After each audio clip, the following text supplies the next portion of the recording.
A vos, Andrei, ¿qué se puede decir de las últimas horas, de los movimientos, las declaraciones que ha realizado el presidente Donald Trump, lo que ha sido la jura, ¿no?, de Delcy Rodríguez y también algunos comunicados internacionales, comunicados de China, por ejemplo, con críticas a los Estados Unidos? Digo, bueno, bastante convulsionado a nivel internacional el mundo con todo lo que ocurre en Venezuela.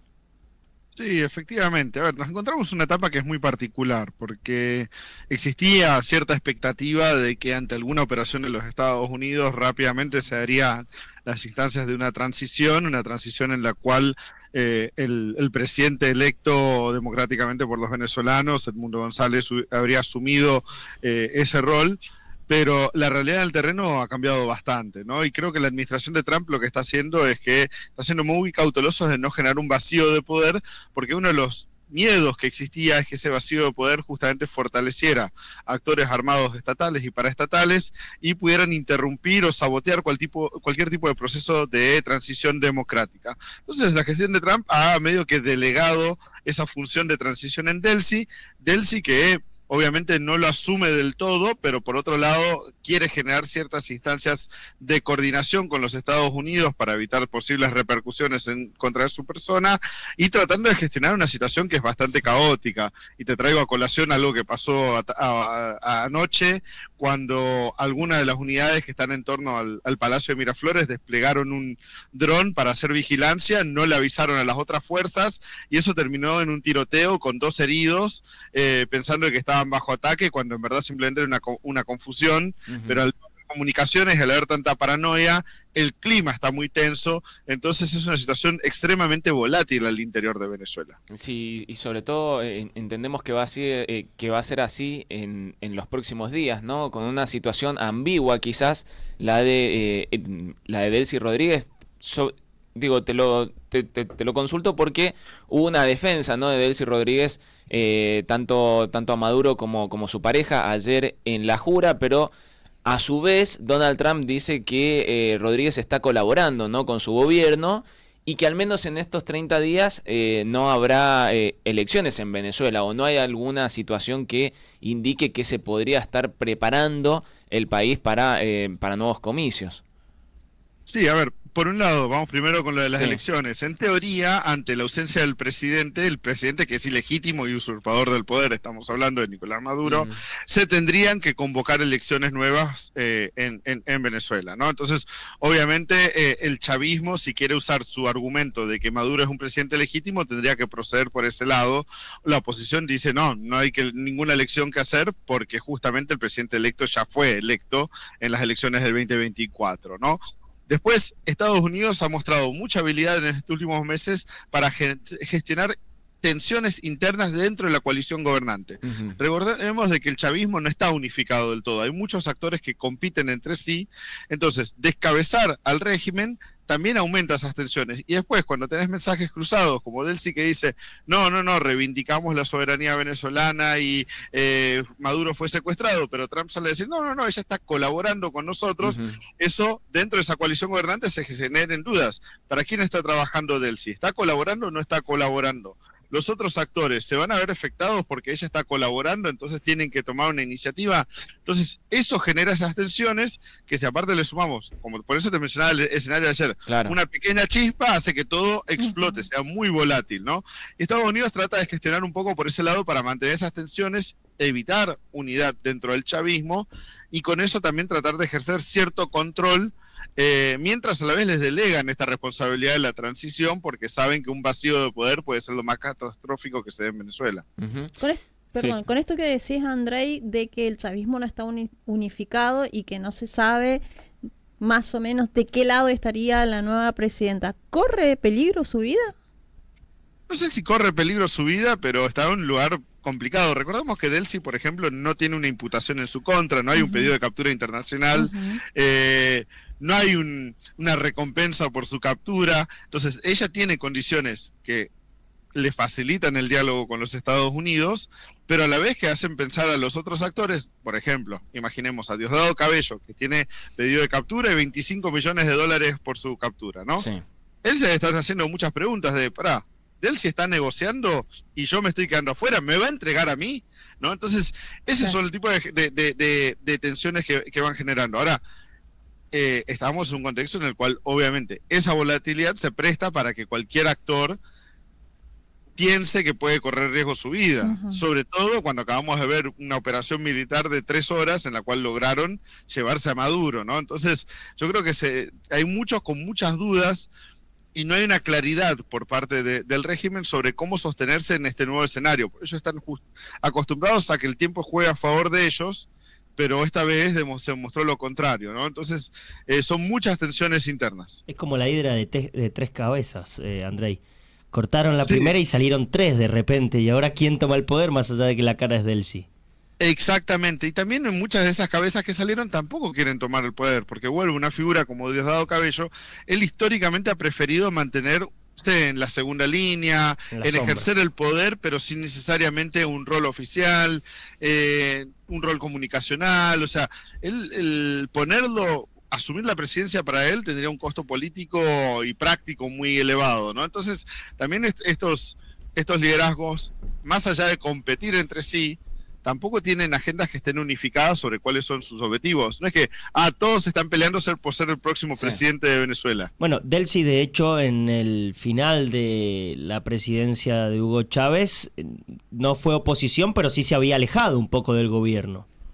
Sí, hubo varias instancias en las que hay figuras diferentes del chavismo se han ido alejando, acercando de vuelta. También recordemos de que el chavismo siempre ha sido muy útil en instrumentalizar disidencias internas para catalogarlas como falsas oposiciones, ¿no? Y de esa manera sustraerle votos a la oposición y tratar de obtener legitimidad haciéndolos partícipes de procesos electorales que terminan siendo fraudulentos. Hay una manipulación de la narrativa siempre muy fuerte ahí. Hoy la situación es que ya esto no se trata tanto de cómo manipular la narrativa, sino de que tenés una presión muy real de los Estados Unidos y una incertidumbre que les dificulta mucho planificar. Entonces se hace creíble la posibilidad de que Delcy quizás esté pensando, bueno, ¿sabes qué? Voy a negociar con los Estados Unidos, voy a encarar esta transición como se me indique, si eso significa mi propia supervivencia. Y eso es lo que, volviendo a la otra pregunta, la pone en riesgo a ella, ¿no? Que si ella está negociando sin los otros actores siendo partícipes, entonces puede estar tocándole los intereses o incluso la propia supervivencia de otros actores dentro del régimen. Estamos hablando con Andrei Servin-Pont, analista internacional. ¿Cuál es el rol de los Estados Unidos? Porque, a ver, mucho hablamos de la situación de Venezuela, la situación democrática. Vos hacías referencia a las elecciones, de la figura de González Urrutia, la figura quizás también que la podemos sumar de Corina Machado. Pero, ¿cuáles son los intereses también de Estados Unidos, teniendo en cuenta que en paralelo Donald Trump también ha hablado, ¿no?, de las empresas norteamericanas, del petróleo en Venezuela, al margen, o creo que en paralelo de lo que ocurre políticamente allí en Venezuela? Creo que tenemos que entenderlo en términos de convergencia de intereses, ¿no? Miremos específicamente la administración de Trump y después lo podemos extender a otros actores. Sí. Pero, por un lado, vamos a lo personal de Trump. Trump es alguien que en su primer gobierno, en su primera administración, hizo mucha presión en Venezuela, no funcionó su estrategia, Maduro se mantuvo en el poder, Trump perdió las elecciones, volvió a correr después de Biden, ganó las elecciones y Maduro seguía ahí. Entonces, Trump tiene un elemento personal muy vinculado a su ego que lo ata a esta dinámica. Por otro lado, él tuvo una campaña electoral muy enfocada en temas migratorios y lucha contra las drogas. Entonces, necesita poder canalizar eso en acciones concretas y con resultados demostrables. Por eso ya la propia captura de Maduro es una victoria importante para él, porque es un resultado que él puede mostrar de su campaña de lucha contra las drogas y contra la migración ilegal, ¿no?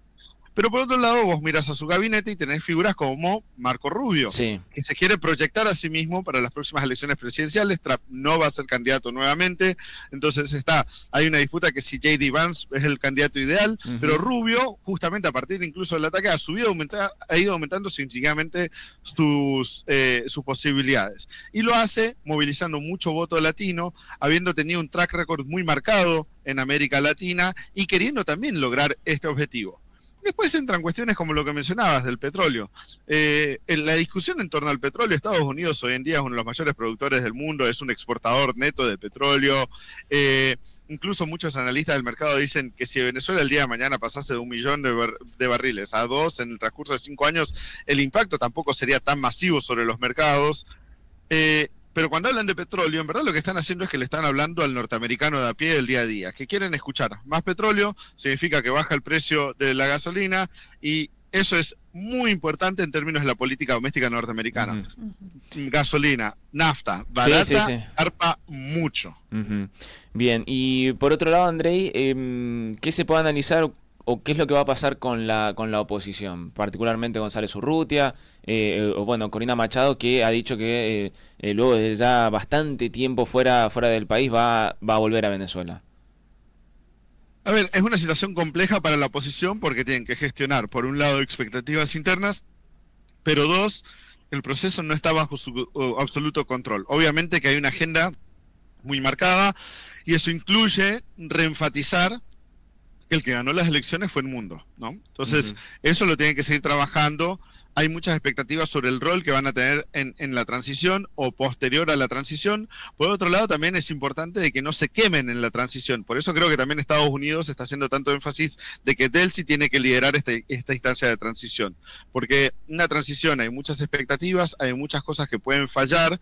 Es mucho mejor que queme capital político, una figura quemada como Delcy, a que una figura nueva o recién llegada al poder como el mundo, que tiene mucho por delante para hacer, pero que puede quemar muy rápidamente ese capital político. Entonces tienen que gestionar esto mientras negocian con los Estados Unidos, que, como acabamos de hablar recién, Estados Unidos no solo tiene un interés de si hay democracia o no en Venezuela, hay muchísimos más intereses. Entonces ellos tienen que lograr que esa confluencia de intereses termine en una agenda más o menos integrada sobre cómo se lleva adelante la transición, mientras también dependen de que Estados Unidos continúe siendo el que pone los fierros, porque sin Estados Unidos la oposición hoy no tiene quien controle los fierros, y en este caso los fierros son importantes. Andrei, ya que estamos, te quiero aprovechar y preguntarte por la situación de Groenlandia, las declaraciones de Donald Trump en las últimas horas, la publicación del Departamento de Estado que puso una foto en redes sociales que dice: este es nuestro hemisferio, en referencia a Groenlandia. La respuesta de la ONU, tan distinta a la de los países nórdicos. ¿Cuál es tu opinión? A ver, Trump desde el principio de su segunda gestión ha enfatizado mucho el tema Groenlandia, el hemisferio en general. Recuerden el tema de Panamá. Él percibe la necesidad de que Estados Unidos recupere control de sus espacios vitales. Eso incluye rutas marítimas de valor, como justamente las que son condicionadas por el control de Groenlandia o el canal de Panamá. La cuestión hemisférica ha sido súper importante, por eso este énfasis sobre lo que pasa en Venezuela, por la disputa que está teniendo con Colombia, que ha tenido con México, pero también incluso en el plano económico sobre cómo se empiezan a restablecer stacks o supply chains dentro del hemisferio occidental, ¿no? Trump lo que quiere es empezar a depender mucho menos del resto del mundo y que Estados Unidos tenga mayor control de su propio espacio vital, y eso incluye a toda América Latina y el Caribe. Entonces él quiere que Panamá responda a sus intereses y no que le esté haciendo favores a los chinos. Quiere controlar el norte a través de Groenlandia. Quiere que los países de la región, sea Argentina, o sea Venezuela, o sea otro, sean los que proveen los insumos necesarios para que cuando empiecen a producir nuevamente o expandan la producción de microchips en Estados Unidos, esos productos vengan directo desde la región y no estén pasando a través de procesamiento chino, por decir un ejemplo, ¿no? Quiere que la mayor cantidad de esos procesos estén dentro del hemisferio occidental porque quiere resguardarlos en el contexto de lo que él percibe como una inminente disputa y conflicto armado con China. Y por eso, cuando vemos la estrategia de seguridad nacional, el énfasis sobre volver a América Latina como parte de esta estrategia global en la cual van a tener que enfrentar a China. Y es más, el conflicto en Venezuela en buena parte se tiene que ver con cómo perciben a futuro la conflictividad con China. Entonces, ante esa necesidad, necesitan ordenar el vecindario, por ponerlo en términos algo burdos. Lo que a nosotros, como América Latina, nos implica que estamos en una situación en la cual tenemos o Estados Unidos con garrote o Estados Unidos con zanahoria. Acá en Argentina tenemos la ventaja de que estamos viendo a Estados Unidos con zanahoria y no con garrote, pero otros países como Venezuela, como Colombia y con México se encuentran con el garrote. Andrei, muchas gracias. Un placer, muchas gracias por la invitación. Hablábamos